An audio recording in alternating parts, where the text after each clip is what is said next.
Danger. Danger. Get out of here. BPR podcast turning muggles into wizards, turning hobbits into heroes. Yes. So good. It's not about like your 1 rep maxes or how fast you can get through something or how heavy you can lift. It's about the heavy lifting outside the gym. Are you performing well in all other aspects of life? And a lot of the times, again, to differentiate performance, as we mentioned, is the on the gym floor, is the weights, it's the sets, it's the reps.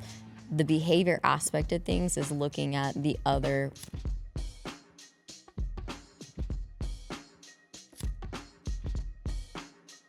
Three, two, one. I'm Spencer Nix. This is the Behavior and Performance Research Podcast, coming to you not live, maybe on MySpace, maybe somewhere else. But we're here for a very specific reason. We're here to talk about what is high performance coaching. What a fun topic. I'm joined today by my fellow coworkers. We have Chad, the director of performance and mustache development. Yep. What did you say? You were the chief Performance officer. chief performance officer. CPO.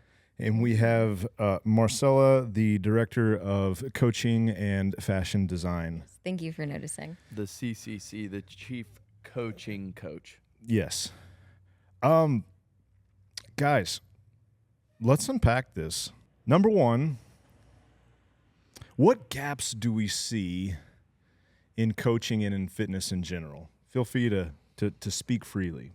What's missing in the world of health and fitness as we see it?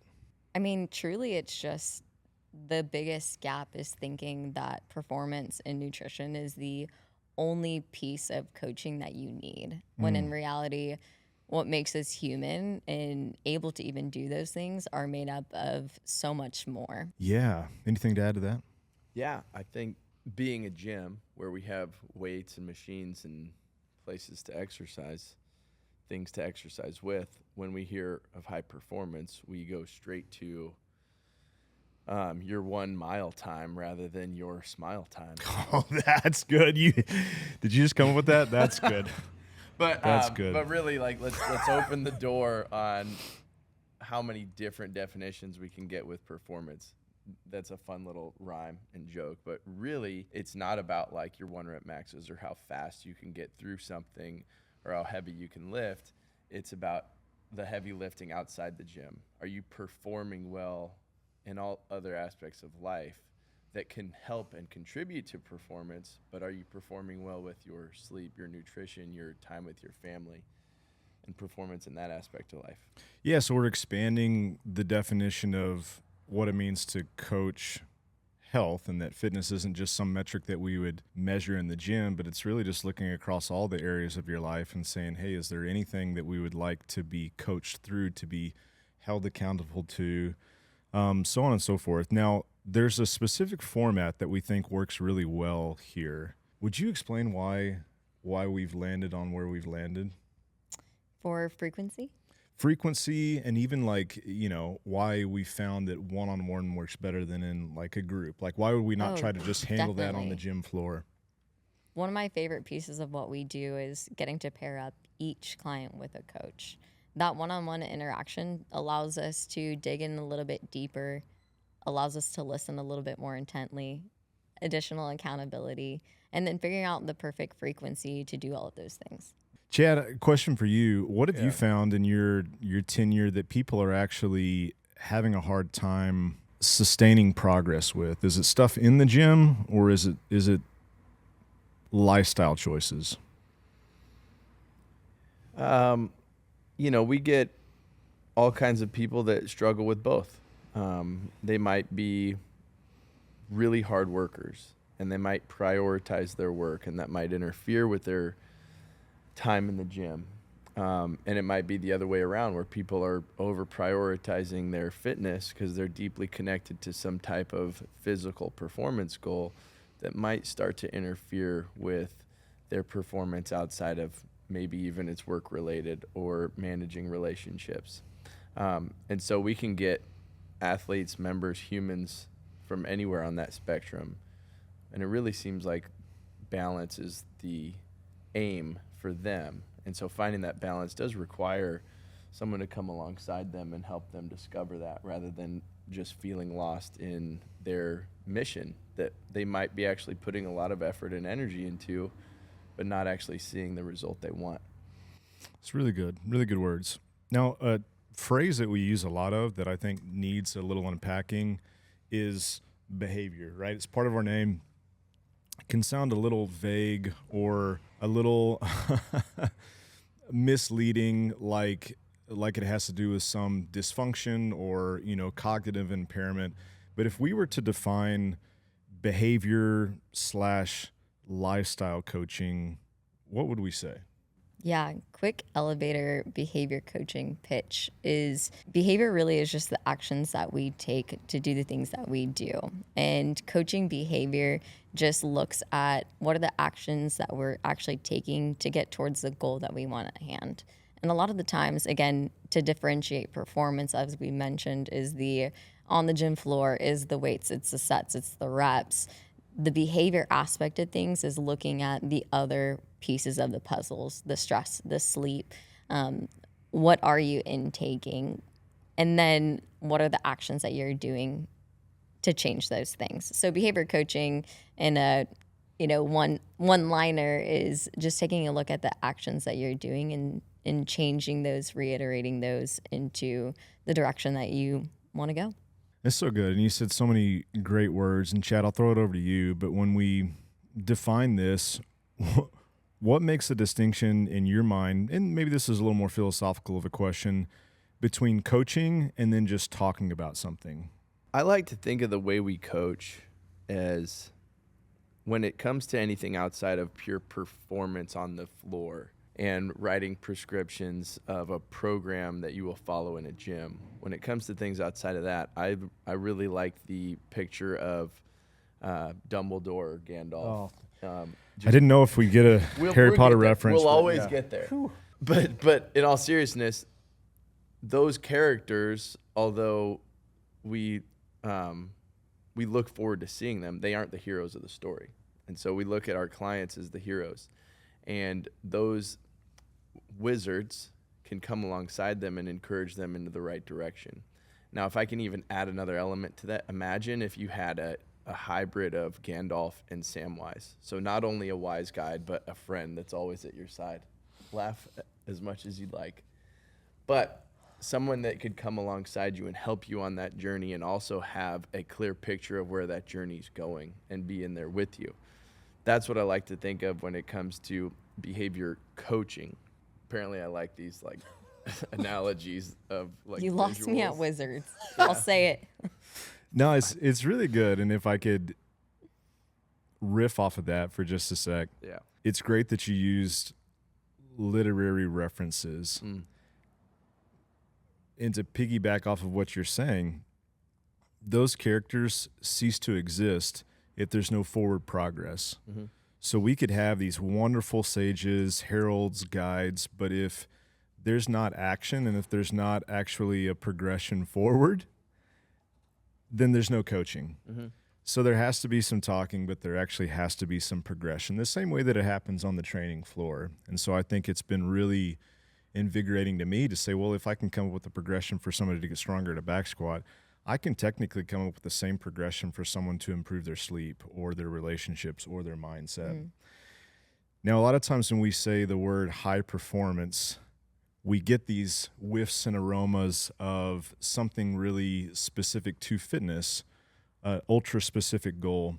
But maybe it would be helpful if we went through a few avatars, like a few case studies, so to speak, that maybe fit that mold, but also where high performance would be appropriate for other types of people. So I got 3 for you. Let's say, Chad, we have an athlete who trains hard. Like you said earlier, they're super consistent in the gym, but they're complaining of really poor recovery. They're always sore. They're telling you that they're really tired. They're not seeing the gains that they would like. How could high performance in this coaching format help that person? So the first thing that would come to mind with an athlete that fits that avatar is that this person has a lot of willpower and can follow through on it. That athlete focuses probably most of that willpower into what they're doing in the gym. They're willing to suffer. They're willing to be uncomfortable for long durations. They're willing to find their limits. But it's all in a physical sense, in the sense where they've exhausted everything that they feel like they have the capability to give on the gym floor or out, on the roads or the tracks, wherever they're exhausting their energy. And I want to focus on that for that athlete to encourage them, hey, you have the ability to follow through on what's important to you. And what that athlete might be missing is that they don't understand the importance of the other aspects of it. And so to take something that you perceive and they perceive as their strength, which is the ability to do what's necessary to accomplish their goals, and provide more context that it's not just what's on the gym floor. And that can take some coaching and some time. And so that athlete, it's not like, hey man, you're really blowing it here on the recovery and, the social side of life, because we see that a lot with anyone who dives into something that they're really passionate about. But to take those strengths and apply them into other realms where they're not used to applying those strengths that they have. Really good. Mar, I'll pass it over to you. Let's say case study number 2, avatar number 2 is a busy mother. And for her, she's in and out of training, but we know she hasn't really built some sustainable routines. She even admits to that. How could high performance and this coaching relationship benefit that person? So glad you asked. I don't want to speak for moms since I'm not one myself, but I find many of times it's not their lack of desire to train or their even knowledge around what to do to train. But like you mentioned, it's the unsustainable routine. And so for the high performance membership, what is so helpful is to be able to listen to what the bottlenecks might be for them to find consistency. And then from there, creating a new behavior for them to trial. What I love about the high performance membership in specific is the frequency of getting to check in on that. We'll get to know why it's failing quicker than if I just say, hey, that sounds like a great goal, and they go off on their own. We're able to iterate very, very many different, is really what I was going for, variations of what that might look like. That's really good. And may it please the court, could I give a third example? I wish you would. Let's say, and this is maybe the atypical example, that we have somebody that's been following our fitness template. They receive a customized version of that based on limitations, and they're in there focusing more or less on general physical preparedness. And they come to us and they say, man, I have this backcountry ski trip that I would really like to have a good experience with. This, where the goals become super individualized and super specific to them, is a great example of why it would work well for not an indefinite period of time, but for a 2 or 3 month period to allow them to go as deep down that rabbit hole of specificity as they would like. So when we talk about the nuts and bolts of this program that we've alluded to, high performance, what are the most important things that you would want anybody watching this to come away with? Gosh, that it doesn't have to be, even though it's titled performance, it doesn't have to be about, again, what's happening on the gym floor, even what sustenance looks like, but all the other areas, and that it's really for everyone. It's not a one size fits all necessarily, but everyone can. Yeah, anything to add to that? Yeah. To follow up with what Mar's saying, it's about high performing people, right? And whatever that performance is related to, we want to come alongside that person and help support them so that they can feel like if they've got their sleep, their nutrition, and their training all in line, but they're having a hard time figuring out how to navigate developing a relationship, we can actually come alongside them and help them with that. not that we're relationship experts, but with spirited inquiry and motivational interviewing, and where we just really center the client rather than what we think is best, but just ask them good questions to lead them into discovering what they can do to elevate that part of their life, is a hugely important part of that aspect. And have more frequency and time with that individual. Yes, dedicated 30-minute sessions every month are super helpful for a good centered check-in, but to be available as a coach and to just keep that flow of conversation more dynamic, and to stay in tune with them and just let them know, like, hey, I'm available if you want to message me and you want to workshop ideas. If you run into an obstacle, we don't have to wait for that 30-minute check-in, but this is a dynamic conversation. Yeah, you mentioned a lot of great things, both of you. One, that there's a lot of capabilities here within this membership. There's a monthly one-on-one coaching session. That's the meat and potatoes of what it is that we're offering. Man, anything less than that, like you said, Marcella, it's hard to be on the ground floor with iterations and progressions as much as somebody may need. Man, if it is focused on something physically performance related, we have the ability to individualize the program. We have a new regen service that includes sauna, cold plunge, breath work. They get some complimentary sessions to that.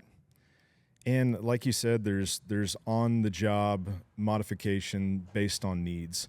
Now, if somebody was interested in just getting some more information, or really just seeing, like, man, if I'm not one of these three avatars and the goals that I have, would this make sense? Where would they go? How would they get in touch with us? First thing you do is book a 30-minute consult. First step, make it easy. That consult is just an opportunity for us to get to know you, to even see if this is the right fit for you. Will they be able to have their mind read if they don't tell us? If they're a current member and they have something that kind of in the background they really want to accomplish, are we going to be able to know that unless they tell us? I haven't reached that level of wizardry yet. Okay, yeah. So omnipotency is not a part of our skill set yet. No, my magic ball says no. Okay. Yeah. Okay. What if they're somebody that you've worked with in the past, they're not currently a member? Is there any other way that they could reach out? Like, maybe there's the website. Could they contact you? Instagram? Yeah. Okay. DM me. Okay. High performance coaching. Slide into slide your in my direct DM. message. These rectangular boxes come with numbers, like a 7 to 10 digit number that if you put them in the right order, it will actually contact the phone I'm holding. You kidding? Yeah. Man, what can't this thing do? I don't know. Yeah. I don't know. Well, that's great. I mean, all joking aside, the whole reason we wanted to make this is to let people become aware of really a coaching package that we feel is a necessary direction towards holistic health. Without one-on-one interaction, you're more or less showing up to just be instructed through fitness, which is great. But man, it's not really how change works. You have to have a partner there. You have to have some accountability. Any closing thoughts for somebody watching this? Anything at all? Fitness in general, philosophical, Yeah. spiritual, I really mean, go for it. Truly, and this is what I would say to anyone contemplating reaching out about change, is the decision you're really making is whether or not you're going to do it today, or you're content with staying the same for another week or 2 weeks, or however long it takes you to actually reach out to make a change. So that's the truth. Yeah. And it's not something that has to be like dramatic. It doesn't have to feel like it's a big life change. But if anybody's out there that's listening to this and has been just like contemplating or curious about, well, what if I did this, what would happen? Even just having a conversation with somebody that wants to support whatever it is you're pursuing, like that can start a lot of change. Like the biggest things start with the smallest things sometimes. And if you have thought about or contemplated or been curious about if this, then what, go ahead and reach out. It might just be a quick conversation. It might be some accountability, or it might be a routine check-in and a little more attention from someone who cares about your progress. That's a wrap. BPR podcast, turning muggles into wizards, turning hobbits into heroes. Yes. So good. Thank you guys for listening. If you have any questions, again, there's several ways to get a hold of us through the website, bpr.training, bpr.training, at bpr.training on Instagram. Yeah. And like you said, man, if there's a chance to be a good human and come alongside somebody, even if it's just that free conversation, what a thrill, what an honor that is. Thank you guys for your time. It's an honor and a pleasure.